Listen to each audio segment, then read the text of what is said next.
السلام علیکم ناظرین، پی سی ورلڈ نیوز سے میں ہوں ردا سندھو۔ فیصل آباد کمشنر آفس کے کمیٹی روم میں کورونا وائرس کی موجودہ صورتحال، انسدادی اور احتیاطی اقدامات پر عمل درآمد اور کورونا کے کنفرم مریضوں کے علاج معالجے کے امور کے حوالے سے ایک اہم نشست ہوئی۔ ڈویژنل کمشنر عشرت علی، آر پی او راجہ رفت مختار، ڈپٹی کمشنر محمد علی، وائس چانسلر فیصل آباد میڈیکل یونیورسٹی پروفیسر ڈاکٹر ظفر علی چودھری، میڈیکل سپرنٹینڈنٹس اور پاک آرمی کے افسران کے علاوہ دیگر اضلاع کے ڈپٹی کمشنرز ویڈیو لنک کے ذریعے اجلاس میں شریک تھے۔ اجلاس کے دوران پروفیسر ڈاکٹر احمد بلال نے شرکاء کو کورونا وائرس کی صورتحال سے آگاہ کرتے ہوئے بتایا کہ کورونا کے مریضوں کی قوت مدافعت برقرار رکھنے کے لیے وقفے سے پانی کا استعمال، چہل قدمی، پیٹ کے بل لیٹنے کو ترجیح دیں، جبکہ نرم غذا استعمال کی جائے۔ کورونا وائرس سے بچاؤ کی ویکسین موجود نہیں، تاہم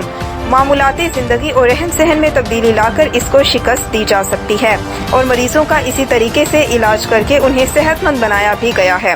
شرکاء کے بعض سوالوں کے جواب بھی دیے۔ ڈویژنل کمشنر نے آگاہی سیشن کے انعقاد کو سراہا اور کہا کہ ماہرین ڈاکٹرز کی ٹیم کو دیگر اضلاع میں بھجوا کر متعلقہ ڈاکٹرز کو بھی تربیت اور مشورے فراہم کیے جائیں گے، جس کے لیے شیڈول مرتب کیا جا رہا ہے۔